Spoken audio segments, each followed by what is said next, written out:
Welcome to the Dare to Date podcast, the podcast where I have the bigger conversations about dating, love, life, and relationships. You know, the ones that change lives. Now, in this week's podcast, I want to talk about, can you get someone to like you? Can you convince them to like you? And also on the flip side, if someone doesn't like you, how can you deal with that rejection without taking it to heart, without taking it personally, or without having it affect your self-esteem?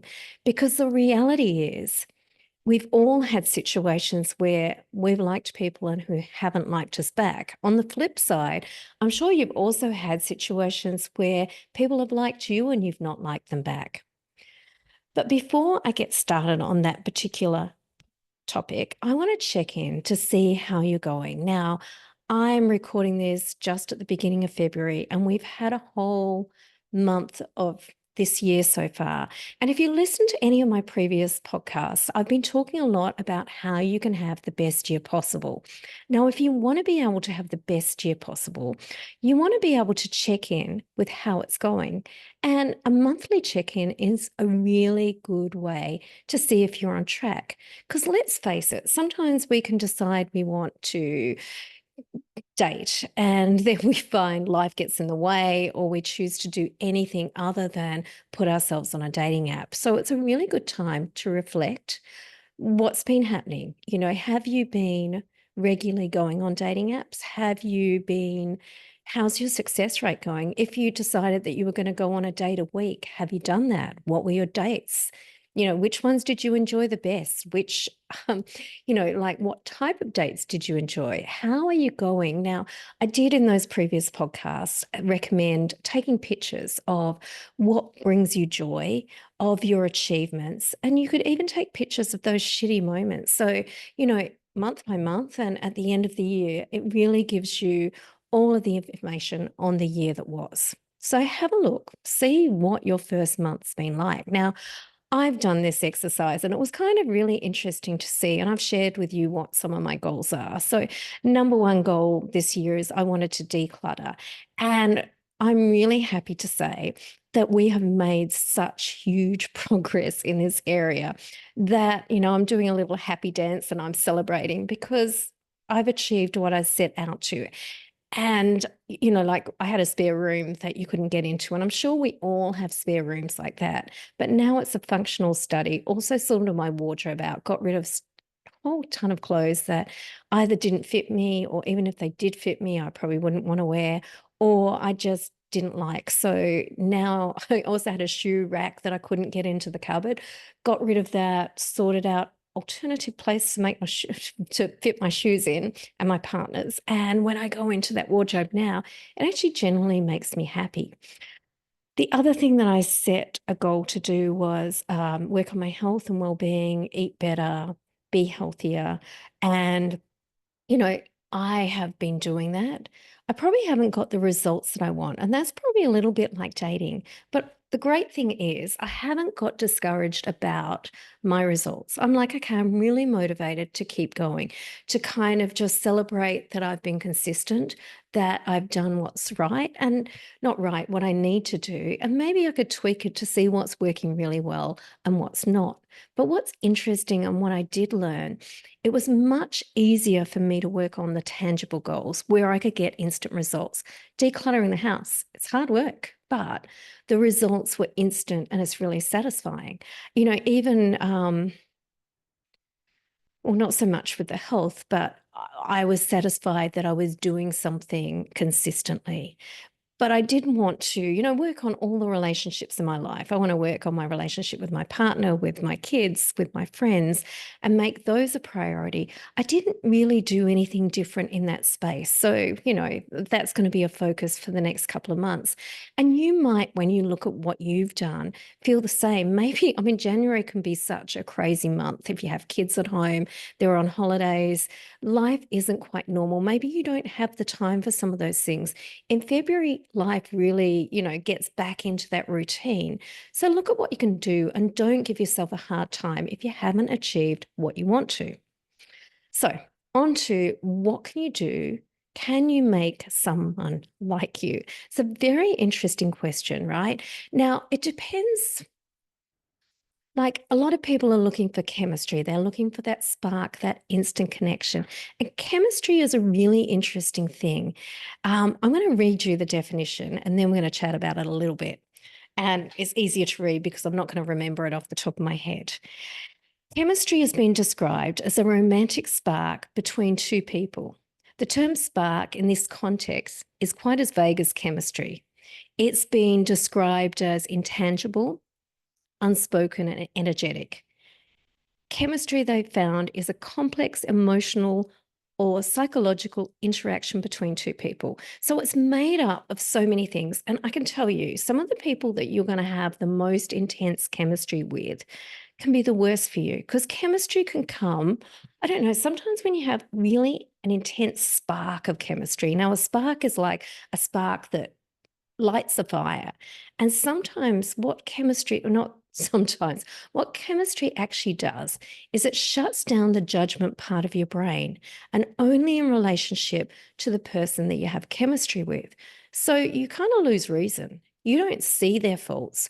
Or if you do, you think they're delightful or you don't think they're a big deal. And, it's kind of so intense that you'll keep going.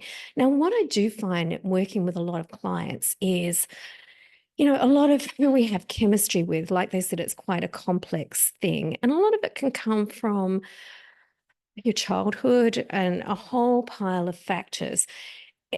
It's not the best indicator of whether a relationship is going to work. And a lot of people are looking for that instant spark of chemistry. And if it's not there, they don't go near a relationship. But feelings can develop over time. And what they have found is that when we get to know people over time, we find them more attractive, right? So a lot of relationships can come from work groups where people are not work groups, where people work together because they get to see someone in all situations. They get to know them without the pressure of the dating situation. Because let's face it, what we tend to do is we make these instant judgments that really don't do us any good. The amount of times people have overlooked someone that could be really good for them on that instant judgment, is countless. So yeah, so like I said, sometimes in dating, and I know I've done it with people, that my first impression has been quite wrong, and I've judged on very narrow criteria, and I know that with my current partner, if I'd have used some of those filters, I wouldn't be in the happy relationship I am today. I used to think I didn't want to meet anyone that was into camping. I love overseas travel, and I kind of had this feeling that if someone hadn't traveled a lot, they wouldn't be my person. Well, I met Steve when COVID was just, COVID was on. So overseas travel wasn't an option. And we did go camping, and I found that I actually really enjoyed it. And he, after COVID, came traveling and now has got that travel bug too. And I actually really enjoyed seeing travel through his eyes when he hasn't done a lot of it.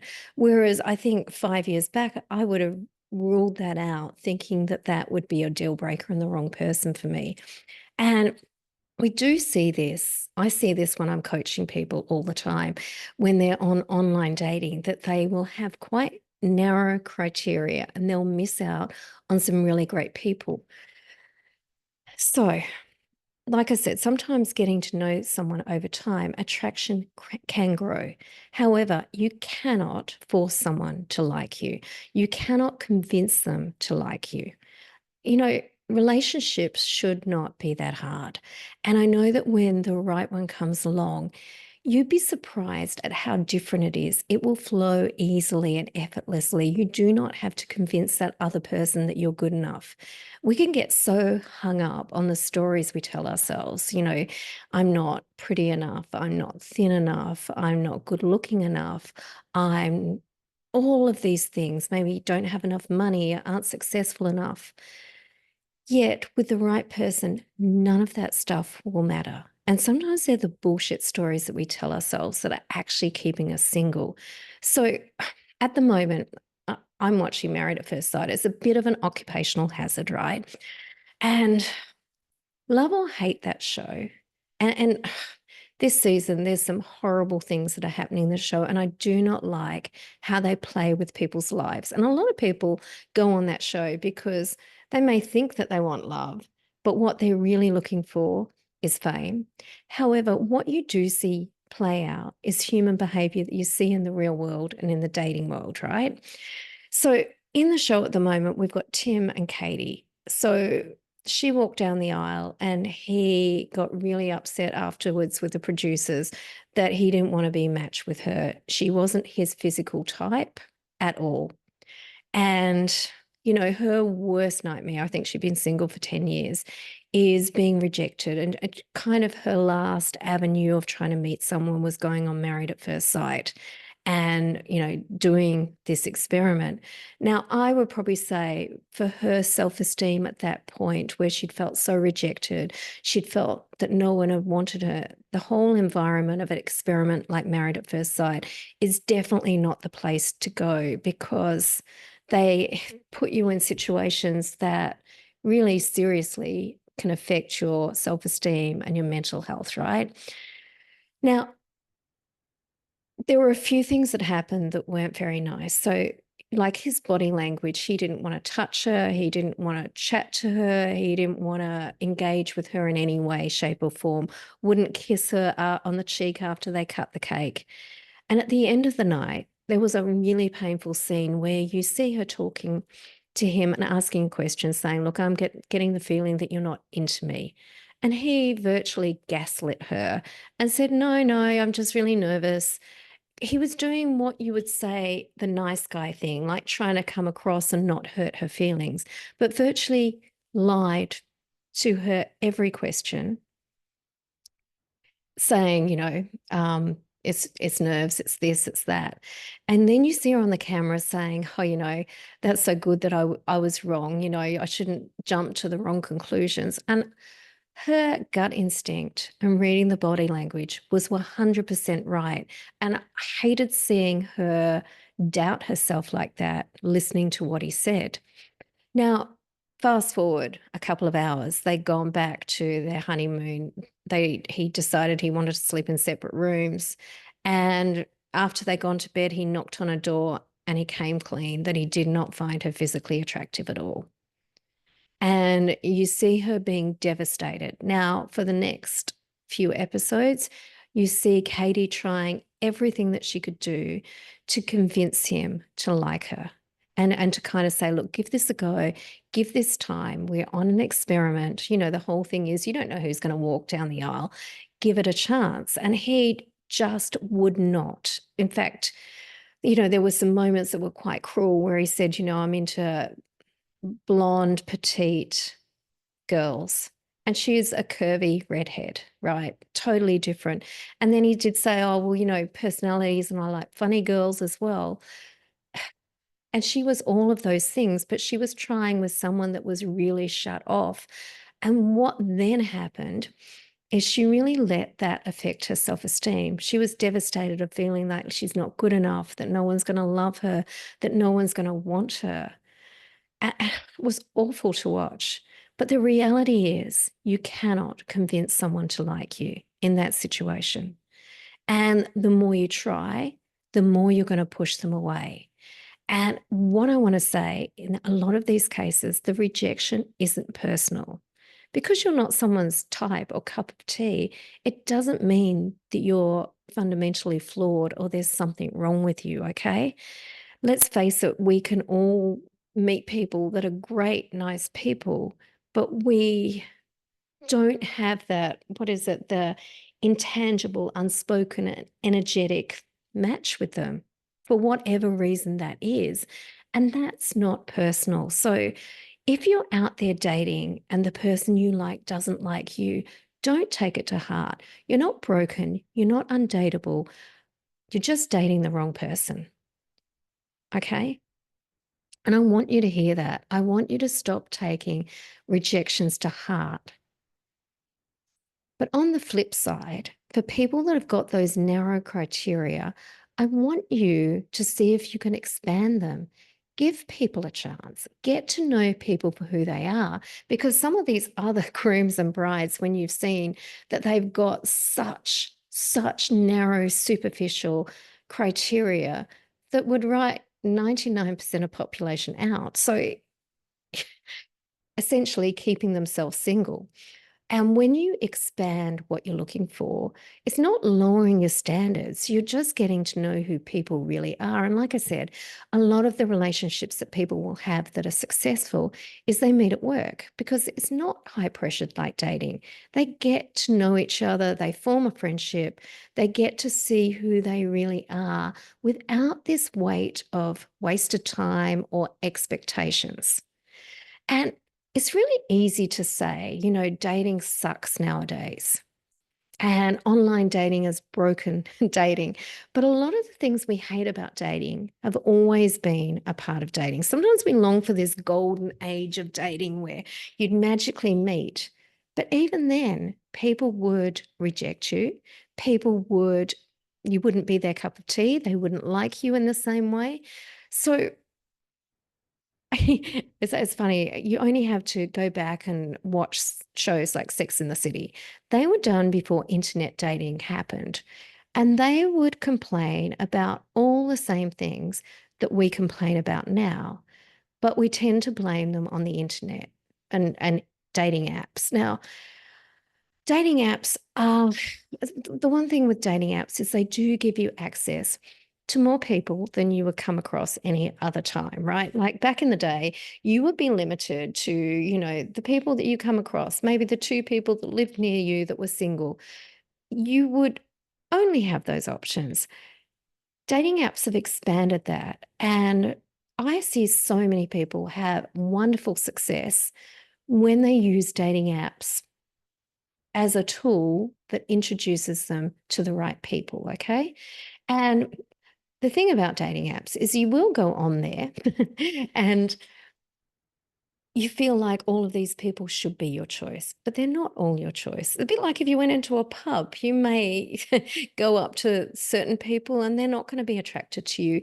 It's the reality of life. And just because someone's online, it's not like a shopping catalog. It's not like we go to Amazon and order the person that we're going to have. They're real human people on the other side of the keyboard. And like I say, if you can find a way to expand what you're looking for, you could be really surprised that you might just be missing out on your person. Because I see this all the time. And there are so many of my clients in their 30s, 40s, 50s, and 60s who've met the person, getting married, and are really happy. But they had to do something slightly different. They did not have to settle. And yes, there were rejection along the road. And I was talking to a client the other day that's in a happy relationship, and we'd finished the coaching and we came in. I said, look, check in with me, 6 months down the track. And she goes, what I really loved is, you know, there were some bumps in the road to love where she got caught up in wasting time on a guy who said all the right things but wasn't available. And she said, look, I had to go through that experience. I had to learn for myself, because sometimes we feel, I can tell you what you should or shouldn't do, but sometimes learning from experience without it burning you is really essential. I don't know. And sometimes you go through these experiences, and when you meet the person that's right for you, you actually really appreciate what you've got and you don't take it for granted. It will happen when it's meant to happen, as long as you're putting time and effort into it. And, you know, not getting so caught up in the rejections, because not everyone's going to be your cup of tea and you're not going to be everyone's cup of tea. Okay. So a lot of the time, the rejection is not as personal as you think that it may be. And like watching Married at First Sight, and I hate to go back to this, but watching human behavior, there were two different brides who were rejected by their grooms. One didn't take it to heart and said, oh, well, that's his loss and she's fine. The other one is crying and devastated, and it's really damaging her self-esteem. And, blaming herself for the way she looks, and she's not, you know, physically what he'd want, and that's devastating when you can't change it. But I'm telling you, with the right person, they will love that about you. And for Katie, with the right person, they will love her curves, her sense of humor, her personality, her um, red hair. I look, and yes, there'll be the superficial guys out there, but that won't be her guy.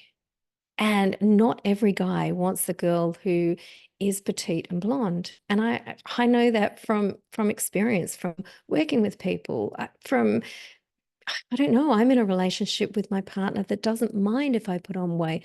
In fact, kind of likes it, which can sometimes be less motivating if I'm trying to lose weight. But the person that's going to be right for you will accept those things about you and won't, it will flow easily and it won't be full of that pain. So when you come across these rejections,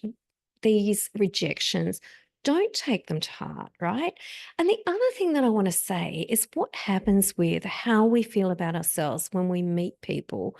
We pass that on energetically to them by our body language, by our actions, by even the things that we say. And that's one of the reasons I always recommend people work on themselves before they put themselves out there to date, right? Because then you can come across as confident and believing in yourself. And the reality is when you meet someone new, it's a fresh slate. They've never met you before, and they don't have your preconceptions of you when they meet you, but you do. And sometimes because we have these thoughts about ourselves, we bring that into the new meetings of other people, if that makes sense, right? So, what you think about yourself is the truth that you then end up presenting to other people. So it is really important to look at, those underlying thoughts that prevent you from meeting, like, everyone I meet's going to reject me, no one's going to like me, everyone's going to cheat on me. A lot of those beliefs will carry forward. And if we think that we are undateable, we're going to portray that to the people that we meet. So it's really important because you put that out there energetically. If you believe that everyone's going to reject you, you create situations that end up being these self-fulfilling prophecies that you just don't want to do. So the reality is, if you're listening to this, you cannot get people to like you, right? And you shouldn't have to try that hard. Being yourself should be enough. I mean, sometimes we can go into the whole process. Like I said, what you think about yourself is the truth you present. And then you can end up self-sabotaging and creating these self-fulfilling prophecies. So shifting that when you meet people and allowing people to see the wonderful human being that your friends see is a game changer when it comes to dating, and not getting so devastated from some of the rejections, because the reality is everyone has rejections. I look at Married at First Sight, where you've got these gorgeous people, they're getting rejected, right? And interesting with some of the matches that are on the show is several of them have met before. And I think one couple, they enjoyed each other's company, but they both come out of relationships where they weren't over the other person. So the relationship had fizzled out. Because when you date, trying to get, I don't know, if you're hung up on someone else, you don't really see the person in front of you. You don't let them in. And it isn't always fair to be dating them at that time. So in this whole world of dating, people are regularly, I don't know, making decisions and missing out on people. And timing can be everything. So I don't want you to lose heart. And, you know, dating doesn't have to be so challenging. You can go enjoy the process. Be kind to other human beings along the way because they're just like you. And know that, I don't know, I can have people that I really enjoy, but I have no romantic attraction to them. And I couldn't imagine being in a relationship with them, but it doesn't mean that they're not worthwhile. And like I said, you can get to know someone and chemistry can grow. And often that slow burn chemistry is better than the instant spark. So being able to go into the whole dating experience and look, I know that you can go and meet people, and some they're just definite no. Energetically, you just feel like it's it's it's no, right? And sometimes there's no specific reason why. But if it's okay and you go on a second date and the chemistry increases and the attraction grows, get to know them without the pressure. Because I think, and I know, I don't think and I know, I actually know that when you give people a chance, it really prevents you from wasting so much time because so much pressure on one meeting is way too much. We don't choose friends that way. We don't build really healthy relationships that way either. So allow yourself time to get to know someone. But know that some people will just be a no. And if you're a no for someone, don't take that as the ultimate rejection. You're just not that person's match. And your match is still out there. So I want you, I want you to enjoy this process of dating. I want you to not take everything to heart and really look at some of the beliefs that you might have that are getting in your way when you're meeting new people. Anyway, I hope whatever you do in the coming week, you find something that puts a smile on your face, and make sure you take the time to capture those moments that give you joy. And, throughout this year, I will be checking in with everyone monthly. And, if you've got some great stories, I'd love you to share them with me. Oh, and before we go, I I don't think you need to be limited to any one way of meeting people. I recommend people go to singles events. I recommend people go to social events. I recommend you go on dating apps, but I also recommend you be present in life. I want to tell you about a great success story of one of my clients that's getting married. And where she met her man? She met him on they both put their cars in for service. They got on a complimentary shuttle and they ended up chatting and found out that they worked opposite each other and they arranged to go on a date. And the rest is history. So be present in your life. Who knows what having some of those random conversations in your day-to-day life could bring. And look, this particular client had done a lot of work on herself and, had some really great approach to dating. She was one of the favorite people that I've worked with, and it's so nice to see her getting married. So, you know, at the right time, don't lose heart. You're going to meet your person. Anyway, bye for now.